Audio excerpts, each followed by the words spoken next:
Now, Mexican President Claudia Sheinbaum says she is opposed to the U.S. military conducting operations in her country targeting drug cartels. Now, the comments were made in response to reports confirmed by U.S. officials that President Trump has directed the Pentagon to prepare options for the use of U.S. military force against cartels that have been designated as foreign terrorist organizations by his administration. Now, in terms of combating the cartels, Mexico's president said, quote, "We cooperate, we coordinate, but there won't be an invasion. That is ruled out." I'm joined now by ABC's Christian Cordero for more on this. Now, two U.S. officials have confirmed that President Trump has directed the Pentagon to prepare options for the U.S. military to conduct operations targeting those drug cartels in Mexico.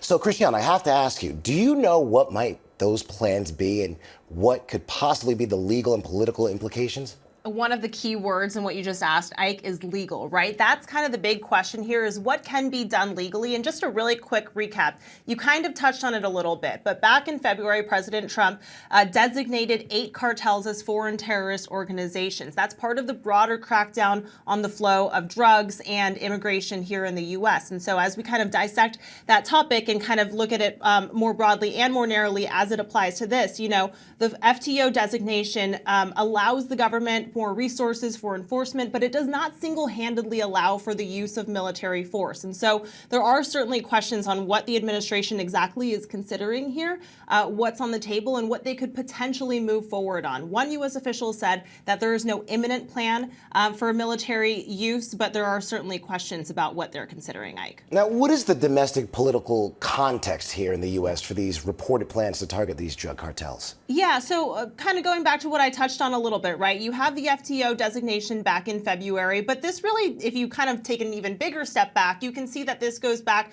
to President Trump's first administration, right? He sent the National Guard, thousands of troops to the border, both during his first administration and then now in his second term.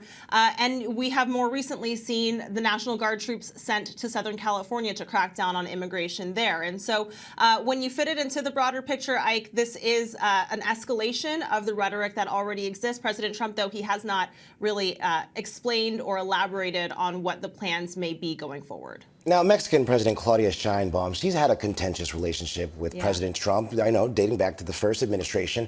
So since Trump took office now, what has their relationship been like?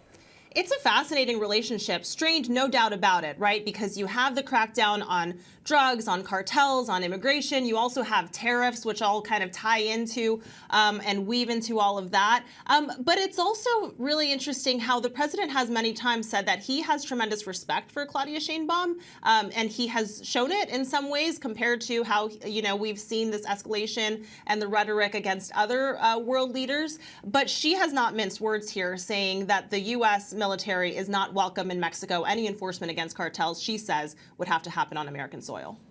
Christian Cordero, thank you for that update.